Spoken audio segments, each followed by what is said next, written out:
Hello दोस्तों, आज इतिहास का 5वां चैप्टर शुरुआत करते हैं।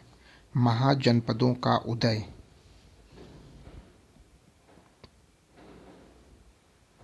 जनपदों का उदय बुद्ध के जन्म के पूर्व 6ठी शताब्दी ईसा पूर्व में भारतवर्ष 16 जनपदों में बटा हुआ था। इसकी जानकारी हमें बौद्ध ग्रंथ के अगुंतर निकाय से मिलती है। देख लेते हैं दोस्तों, किसकी राजधानी कहाँ है। अंग की राजधानी चंपा, जो कि भागलपुर क्षेत्र मुंगेर यानी बिहार में है।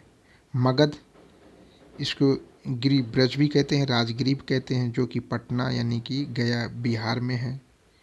काशी, जिसका राजधानी वाराणसी है, जो वाराणसी के आसपास यानी कि उत्तर प्रदेश में है।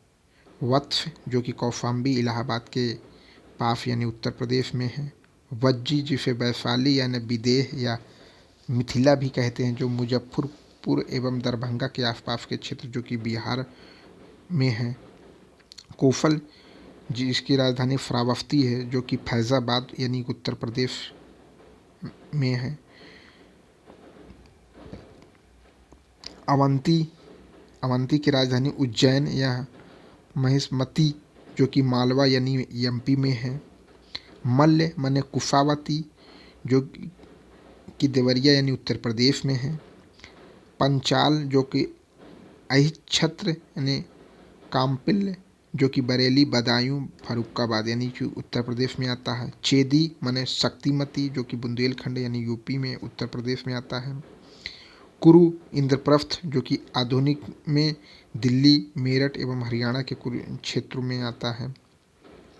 मत्स्य, जिसे कहते हैं विराटनगर, जो कि राजस्थान जयपुर के पास के क्षेत्र हैं। कंबोज, जो कि हाटक होता है, जो कि राजौरी यानी एवं हजारा क्षेत्र, जो कि यूपी में है। फूरफेन, जो कि मथुरा में राजधानी है इसका, और ये उत्तर प्रदेश में पड़ता है। अस्मक, जो कि पोटली यानी पोतन भी कह सकते हैं, गोदावरी नदी क्षेत्र, जो कि दक्षिण भारत का एकमात्र जनपद है। गंधार, जो की राजधानी जो कि तक्षशिला है, जिसे रावलपिंडी एवं पेशावर यानी जो कि अभी पाकिस्तान में है। दोस्तों, ये 16 महाजनपदों की राजधानी यहाँ से ख़त्म होता है। अब हमारा चैप्टर नया शुरू होता है, जैन धर्म। जैन धर्म के संस्थापक एवं प्रथम तीर्थंकर ऋषभदेव थे। जैन धर्म के 23वें तीर्थंकर पार्श्वनाथ थे, जो काशी के इक्ष्वाकु वंशीय राजा अश्वसेन के पुत्र थे। इन्होंने 30 वर्ष की अवस्था में संन्यास जीवन को स्वीकार लिया। इनके द्वारा दी गई शिक्षा थी हिंसा न करना, सदा सत्य बोलना, चोरी न करना, संपत्ति न रखना। महावीर स्वामी जैन धर्म के 24वें एवं अंतिम तीर्थंकर हुए। महावीर स्वामी का जन्म 540 ईसा पूर्व में कुंडग्राम, जो कि वैशाली वर्तमान में बिहार में हुआ। इनके पिता सिद्धार्थ गित्र कुल के सरदार थे और माता त्रिशला, जो कि लिच्छवी राजा चेटक की बहन थी। महावीर के पत्नी का नाम यशोदा एवं पुत्री का नाम अनुजा यानी प्रियदर्शनी था। महावीर के बचपन का नाम वर्धमान था। इन्होंने 30 वर्ष की उम्र में माता पिता की मृत्यु के बाद अपने बड़े भाई नंदीवर्धन के अनुमति लेकर संन्यास जीवन को स्वीकारा था। 12 वर्षों की कठिन तपस्या के बाद महावीर स्वामी को जम्बिक के पास फिजुपालिका नदी के तट पर साल वृक्ष के नीचे तपस्या करते हुए संपूर्ण ज्ञान का बोध हुआ। उसी समय से ही महावीर जिसे कहते हैं विजेता, अरहत जिसे कहते हैं पूज्य, निर्गंत जिसे कहते हैं बंधनहीन कहलाए। महावीर ने अपना उपदेश प्रकृत जिसे कहते हैं अर्ध मागधी भाषा में दिए उपदेश। महावीर के प्रथम अनुयायी इनके दामाद ही बने, जो प्रियदर्शिनी के पति थे, जिसे कहते हैं जामिल बने। प्रथम जैन भिक्षुणी जो कि नरेश दधिवाहन की पुत्री चंपा थी। महावीर ने अपने शिष्यों को 11 गणधरों में विभाजित किया था। आर्य सुधर्मा अकेला एक ऐसा गंधर्व था जो महावीर की मृत्यु के बाद भी जीवित रहा और जो जैन धर्म का प्रथम थेरा या मुख्य उपदेशक हुआ। लगभग 3000 ईसा पूर्व में मगध में 12 वर्षों का भीषण अकाल पड़ा, जिसके कारण भद्रबाहु अपने शिष्यों के साथ कर्नाटक चले गए और कुछ अनुयायी स्थलभद्र के साथ मगध में ही रुक गए। भद्रबाहु के वापस लौटने पर मगध के साधुओं से उनका गहरा मतभेद हो गया, जिस कारण 2 भागों में विभाजित हो गया, जिसे कहते हैं जैन मत श्वेतांबर एवं दिगंबर। स्थूलभद्र के शिष्य श्वेतांबर जो कि सफ़ेद कपड़े यानी श्वेत वस्त्र धारण करने वाले, भद्रबाहु के शिष्य यानी दिगंबर जो नग्न रहने वाले यानी बिना कपड़ों के रहने वाले कहलाए। जैन धर्म के 3 रत्न हैं, सम्यक दर्शन, सम्यक ज्ञान, सम्यक आचरण। त्रिरत्न के अनुशील में 5 इनके महाव्रत का पालन करना अनिवार्य है। पहला अहिंसा, दूसरा है सत्य वचन, तीसरा है आस्तेय, चौथा है अपरिग्रह, 5वां है ब्रह्मचर्य। 2 जैन तीर्थकरों यानी ऋषभदेव एवं अरिष्टनेमि के नामों का उल्लेख ऋग्वेद में मिलता है। अरिष्टनेमि को भगवान कृष्ण का संबंधी माना जाता है, निकट संबंधी माना जाता है। जैन धर्म में ईश्वर की मान्यता नहीं है, लेकिन जैन धर्म में आत्मा की मान्यता है। महावीर पुनर्जन्म एवं कर्मवाद में विश्वास करते थे। जैन धर्म के सप्तभंगी ज्ञान के अन्य नाम स्यादवाद और अनेकांतवाद है। जैन धर्म ने अपने आध्यात्मिक विचारों को सांख्य दर्शन से ग्रहण किया। जैन धर्म मानने वाले कुछ राजा थे: उदयन, वंद राजा, चंद्रगुप्त मौर्य, कलिंग नरेश, खारवेल, राष्ट्रकूट राजा, अमोघ वर्ष, चंदेल शासक।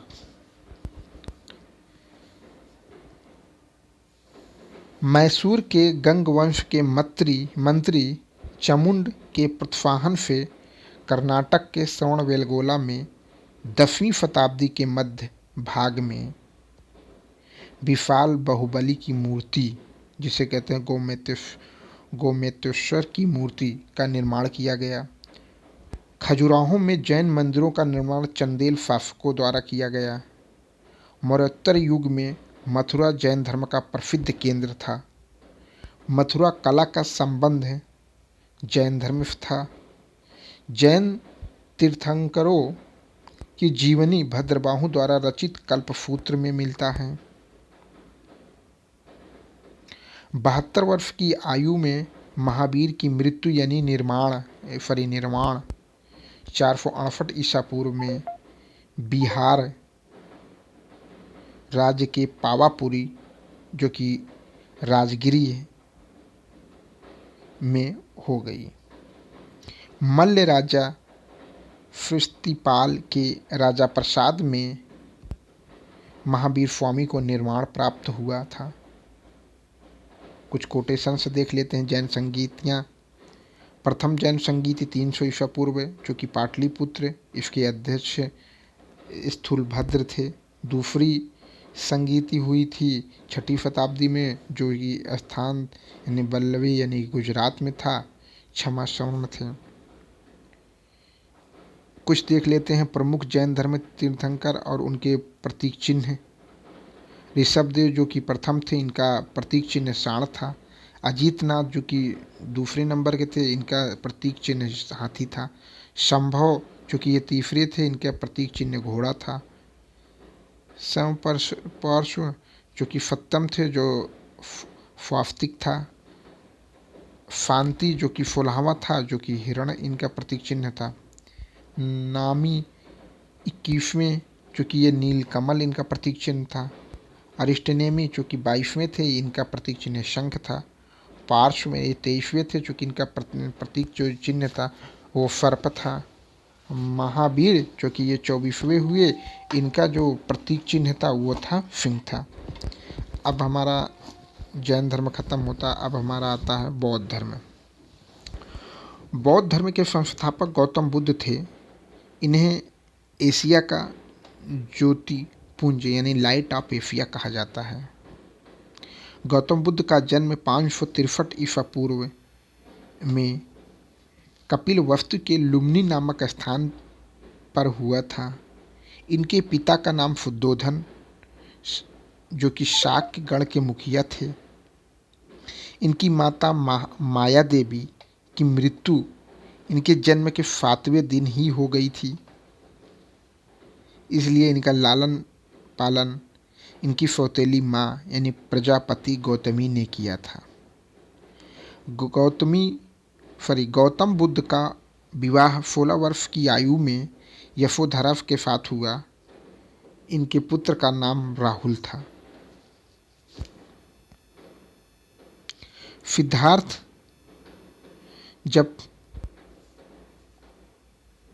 14 सिद्धार्थ जब कपिलवस्तु की सैर पर निकले थे तो उन्होंने निम्न 4 दृश्यों को देखा।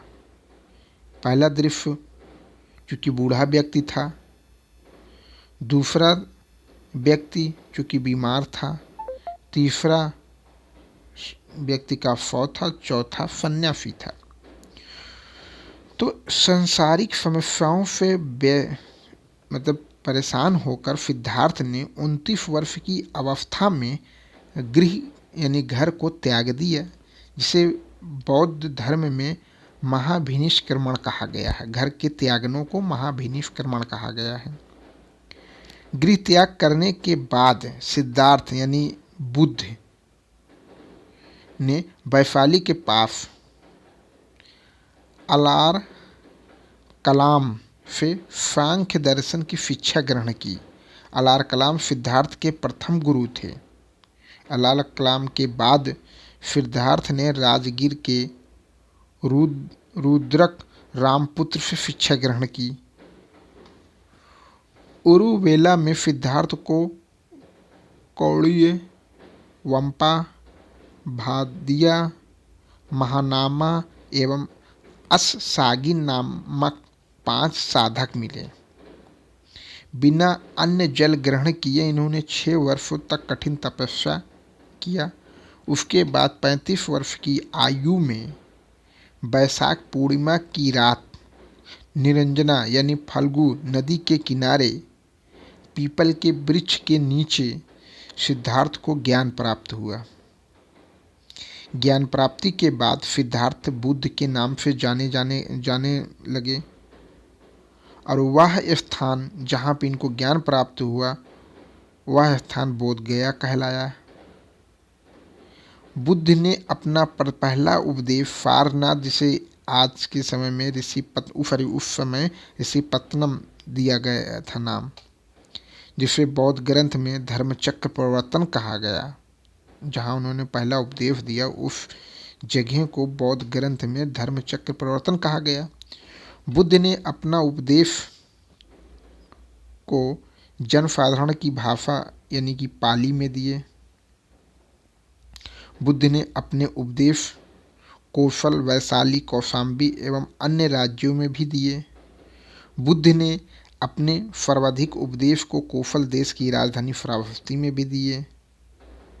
सबसे ज़्यादा उन्होंने जो उपदेश दिए श्रावस्ती में दिए। इनकी प्रमुख अनुयायी शासक थे बिंबिसार, प्रसेनजीत तथा उदयन। बुद्ध की मृत्यु 80 वर्ष की अवस्था में 483 ईसा पूर्व में कुफी नारा, जिसे देवरिया, आज के समय में देवरिया यानी उत्तर प्रदेश में है, चुंद द्वारा अर्पित भोजन करने के बाद हो गई, जिसे बौद्ध में महापरिनिर्वाण कहा गया है। मल्लों ने बहुत सम्मानपूर्वक बुद्ध का अंत्येष्टि संस्कार किया। एक अनुश्रुति के अनुसार बुद्ध के मृत्यु के बाद उनके शरीर के अवशेषों को 8 भागों में बांटकर उन पर 8 स्तूपों का निर्माण कराया गया। बुद्ध के जन्म एवं मृत्यु की तिथि को चीनी परंपरा के कैंटोन अभिलेख के आधार पर निश्चय किया गया। बौद्ध धर्म के बारे में हमें ज्ञात होता है कि पाली त्रिपिटक से प्राप्त होता है। बौद्ध धर्म के बारे में जो हमें ज्ञान प्राप्त होती है वो पाली त्रिपिटक से प्राप्त होता है। बौद्ध धर्म मूलतः अनिश्वरवादी है। इसमें आत्मा की परिकल्पना भी नहीं है। बौद्ध धर्म पुनर्जन्म की मानता है। तृष्णा को क्षीण हो जाने की अवस्था में ही बुद्ध ने निर्माण कहा है। विश्व दुखों से भरा है, यह सिद्धांत बुद्ध ने उपनिषद से लिया है। बुद्ध के अनुयायी 2 भागों में विभाजित हो गए। भिक्षुक, जो बौद्ध धर्म के प्रचार के लिए जिन्होंने संन्यास ग्रहण किए, उन्हें भिक्षुक कहा गया। उपासक, जो गृहस्थी जीवन के साथ व्यतीत करते हुए बौद्ध धर्म अपनाने वालों को उपासक कहा गया है। बौद्ध संघ में सम्मिलित होने के लिए न्यूनतम जो आयु सीमा रखी गई थी वो 15 वर्ष थी। बौद्ध संघ में प्रविष्टि होने को उपसंपदा कहा जाता था। बौद्ध धर्म के त्रिरत्न हैं बुद्ध, धम्म, संघ। थोड़ा सा देख लेते हैं बुद्ध के जीवन से संबंधित कुछ उनके प्रतीक चिन्ह हैं, जिनको जन्म का प्रतीक चिन्ह कमल एवं षाण माना जाता है। गृह त्याग के प्रतीक चिन्ह को घोड़ा कहा गया है। ज्ञान के प्रतीक चिन्ह को पीपल यानी बोधि वृक्ष भी कहा गया है। निर्माण के प्रतीक चिन्ह को पद चिन्ह कहा गया है। मृत्यु के प्रतीक चिन्ह को स्तूप कहा गया है। अब आते हैं बौद्ध धर्म में जो सभाएं हुई हैं उसमें 4 हुए थे। पहला है प्रथम बौद्ध संगीति, जो 483 ईसा पूर्व में हुआ था और स्थान था राजगृह, जो कि बिहार में है। अध्यक्ष महाकश्यप थे और जिसके शासनकाल में था वो राजा था अजातशत्रु। दूसरी बौद्ध संगीत हुई है 383 ईसा पूर्व में, जो कि वैशाली में है, जो कि बिहार में है, वैशाली बिहार में है, जिसे सबाकामी यानी सबाकामी अध्यक्ष थे और कालाफोक के शासनकाल था। तृतीय बौद्ध संगीत हुई है 255 ईसा पूर्व में। स्थान था पाटलिपुत्र, जो कि बिहार में ही है। मोगलीपुत्र तिस अध्यक्ष थे और अशोक का शासनकाल था। चौथी और अंतिम बौद्ध संगीत जो हुई है वो प्रथम शताब्दी। स्थान कुंडलवन था। अध्यक्ष वसुमित्र थे या अश्वघोष। शासनकाल कनिष्क था। चौथी बौद्ध संगीत के बाद बौद्ध धर्म 2 भागों में विभाजित हो गया। पहला हीनयान, दूसरा महायान। धार्मिक जुलूस का जो शुरुआत सबसे पहले बौद्ध धर्म के द्वारा प्रारंभ किया गया।